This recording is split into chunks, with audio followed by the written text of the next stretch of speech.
South ఇండియాలోనే అతి తక్కువ ధరలకే రత్నాలందించే ఏకైక సంస్థ 6JVR. 0.5% అంటారు సర్వే మూర్తిగా నిర్ణయించారు. 0.5 బీజేపీకి వచ్చేదానికి 46% వాళ్ళు వెళ్ళి కాలు పట్టుకుంటుంటండి. నాకు అదే అర్థం కావట్లేదు, మీలాంటి వాళ్ళు చెప్తారనుకుంటున్నా. అంటే నేను కళ్యాణ్ బాబు గారు అంటే నాకు చాలా గౌరవం ఉంది.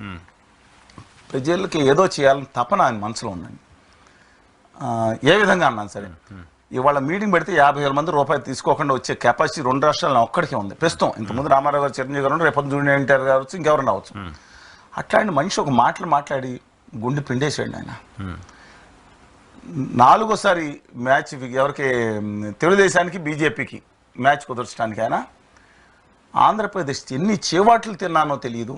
ఆంధ్రప్రదేశ్ యొక్క హక్కుల కోసం కాదు, తెలుగుదేశానికి మ్యాచ్ కోసం ఆ ఢిల్లీ నాయకుల దగ్గర క్షమాపణ చెప్పాను. ఎందుకు చెప్పాలండి, నా తెలుగు బిడ్డ క్షమాపణ చేయడానికి చెప్పారు. కాళ్ళు పట్టుకోవాల్సి వచ్చింది, కాళ్ళు పట్టుకుని తలకాయ వంచి కాళ్ళ దగ్గర కూర్చుని పోయాడు 10 నిమిషాలు. ఆయన ఈ పక్కనున్న దిక్కుమాల సలహాదారులు ఎవరో తెలియదండి ఆయనకి, నాకు కానీ ఢిల్లీ ఒక తెలుగు జాతి బిడ్డని గుజరాతీ పాలకుల దగ్గర లేదా ఢిల్లీ పాదశాల కాళ్ళ దగ్గర ఒక పార్టీ నుంచి ఇంకో పార్టీ మ్యాచ్ ఫిక్సింగ్ కోసం చేయడానికి తెలుగు జాతి ఆత్మగౌరవాన్ని తాకట్టు పెట్టేలా చేసిన దుర్మార్గులు ఎవరైతే ఉన్నారో తెలుగు జాతి క్షమించదని వాళ్ళని సచ్ ఏ పవర్ఫుల్ స్టార్ ని దేనికోసం ఆంధ్రప్రదేశ్ ప్రత్యేక హోదాని చేతులు పట్టుకుంటూ ఇచ్చేస్తారు మోడీ గారు. ఎందుకంటే మోడీ గారు కానీ ఆ వ్యక్తుల నెంబర్ అన్ని ఆయన దగ్గర ఉంటాయి. పర్సనల్ గా ఎప్పుడైనా ఏ క్షణంలో ఉన్నా మాట్లాడగల కెపాసిటీ ఉందని చెప్పారు. అలాంటి సమయంలో ఇదేంటండి నాకు అర్థం కాదు, కాళ్ళు ప్రత్యేక హోదా కోసం పట్టుకున్నారా? విశాఖ ఉక్కు కోసం 32 మంది చనిపోయారు, వందలాది మంది క్షతగాతులయ్యి రోడ్లో పడ్డారు. అలాంటి ఫ్యామిలీస్ మొత్తం పోయింది, తరం పోయింది. విశాఖ ఉక్కు కోసం ఒక్క మాట మాట్లాడితే ఇచ్చుండేవారు కదా. ఎందుకు మరి ఆ విశాఖ ఉక్కు కోసం పవన్ కళ్యాణ్ భావి తరాలు దెబ్బతిన్నాయి కదా. ఆడించలేకపోయింది ఎవరు? పొత్తు కోసం పవన్ కళ్యాణ్ వెళ్ళి ఆ రకంగా వాళ్ళని బ్రతిమాలాడేలా చేసింది ఎవరు? తెలుగుదేశం పార్టీ కేటర్ మాత్రం ఇష్టం లేదు. ఏమి ఇష్టం లేదు? ఉత్తర భారతీయ జనతా పార్టీతో పొత్తు. తెలుగుదేశం పార్టీ కేటర్ వేరు, చంద్రబాబు నాయుడు గారు వేరా మీ దృష్టిలో? మీరు జర్నలిస్ట్గా ప్రశ్న అడుగుతున్నారు సూటిగానే. నేను ఖచ్చితంగా ప్రజల ఆ కార్యకర్తలు ఉన్న అభిప్రాయం, చంద్రబాబు నాయుడు గారి అభిప్రాయం కూడా అదే అనుకుంటున్నాను. కడుపులో కత్తులు పెట్టుకుని జరిగిన ఇవాళ పొత్తే బీజేపీ కూడా ఇష్టం లేదండి. ఏమంటే మీరు ఇంతకాలం ఉన్నారు, మీకు తెలుసు. అర్థం కాదు, వదిలేండి సార్. మీకు ఆయనకి ఇష్టం లేదు, బీజేపీ వీళ్ళకి ఇష్టం లేదు, ఈయనకి ఇష్టం లేదు, వీళ్ళ పార్టీ కార్యకర్తలకు ఇష్టం లేదు. ఎందుకు కలవడం? ఎందుకు వీళ్ళు కదా కలిపింది, బలవంతం కలిపారు. ఎవరు కలిపారు? కలిపింది ఎవరు? పవన్ కళ్యాణ్ గారా? కళ్యాణ్ గారు ఆయనకి ఇచ్చిన దిక్కుమాన సలహాదారులు ఎవరిచ్చారో తెలియదండి. ఆయనకి బలవంతాన్ని కలపాల్సిన అవసరం ఉందండి. పవన్ కళ్యాణ్ గారు టీడీపీతో జాయిన్ కావడానికి ముందు నుంచే తెలుగుదేశం భారతీయ జనతా పార్టీతో ప్రేమ కోసం వన్ సైడ్లో నడుపుతోంది, అందరికి తెలిసిన విషయం అది. ఇవాళ నేను చెప్తున్నానండి, సెక్యూరిటీ కోసం ఎప్పుడైతే నాకు ఒకటి చెప్పండి, మీరు అడుగుతాను మిమ్మల్ని, మీరు నన్ను ఇంటర్వ్యూ చేస్తున్నారు, నేను అడుగుతాను.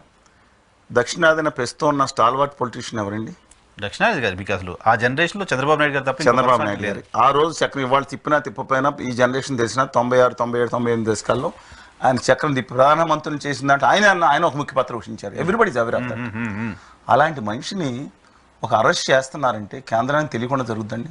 100% తెలిసే జరుగుతుంది. 100%. ఒక కోడిని ఈక లాగుతూ ఉంటే ఎంత బాధ వస్తుంది. మొత్తం లాగేసిన తర్వాత మళ్ళీ మొక్కజొన్న కింద వేస్తే తిరుగుతుందంట.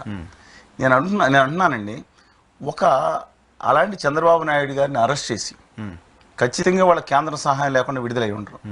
బలవంతాన్ని కాళ్ళ దగ్గరికి వచ్చేటట్టు చేసుకున్న ఘనత ఉత్తర భారతీయ జనతా పార్టీ. అవును, అప్పుడు పౌరుషం రావాలి కదా, బౌన్స్ బ్యాక్ అవ్వాలి కదా, కోపం రావాలి కదా, ఆత్మగౌరవం. ఎన్టీ రామారావు గారికి వస్తుంది, తెలుగుదేశం పార్టీకి రాదా? తెలుగుదేశం పార్టీ ప్రతి కార్యకర్తలు కూడా కసి రగులిపోయి ఉందండి. ఇవాళ తప్పనిసరి, ఎందుకంటే ఎన్నికలు చేయలేరని జగన్మోహన్ రెడ్డి గారు, తప్పనిసరి ఎన్నికలు జగన్మోహన్ రెడ్డి గారు నడిపించలేరని బయట మీరు వచ్చే కామెంట్స్ చూడండి మొత్తం. అందుకని తప్పనిసరి వెళ్ళిపోయామని నేను అడుగుతా ఉన్నాను. తెలుగుదేశం పార్టీ అది నా బిజినెస్ కాదు, తెలుగుదేశం పార్టీని భ్రష్టు పట్టించడం కోసం బయలుదేరిన మీడియా వాళ్ళు ఏదో చెప్పినట్టుగా మీరు మాట్లాడకండి. చలసాని శ్రీనివాస్ గారి దగ్గర నుంచి నేను ఇంకా చాలా చెప్పండి. వాళ్ళు ఏంటి ఇప్పుడు బీజేపీ లేకపోతే ఎన్నికలు చేయలేము, బీజేపీ వాళ్ళ మాట నా మాట కదండి. నేను మాట్లాడతా, చాలా ఎగ్జాంపుల్స్ ఉన్నాయి సార్, చాలా ఎగ్జాంపుల్స్ ఉన్నాయి. నేరుగా మోడీతో కొట్లాడి మమతా బెనర్జీ ఎలక్షన్ గెలిచారు, నేరుగా మోడీతో కొట్లాడి స్టాలిన్ ఎలక్షన్ గెలిచారు, ఢిల్లీలో కూర్చొని మోడీ ఇంటి పక్కన కూర్చొని కొట్లాడి కేజ్రీవాల్ ఎలక్షన్ గెలిచారు. సంయమనంతో కూడా తిట్టకుండా కూడా ఎవరో నవీన్ కుమార్ పట్నాయక్ గారు తిట్టకుండా ఆయన కావాల్సిన రాష్ట్రం సాధించుకున్నారు. పినరయి విజయన్ గారు రెండోసారి కేసులు పెట్టారు విజయన్ గారి మీద, వాళ్ళ కుటుంబ సభ్యుల మీద పెట్టారు, వేధించారు, నిలబడి నెగ్గాడు. తేజస్వి యాదవ్ 32 సంవత్సరాలు వాళ్ళ నాన్న తీసిపోయి జైల్లో పెడితే వాళ్ళ నాన్న లేకుండా ఎలక్షన్ చేశాడు. అవును, ఇప్పుడు చేస్తున్నాడు. తేజస్వి యాదవ్ కున్న ధైర్యం ఆ మాత్రం ఇది తెలుగుదేశం పార్టీకి ఉండదా? ప్రస్తుతం నాయకుడు గారికి లేదనుకో.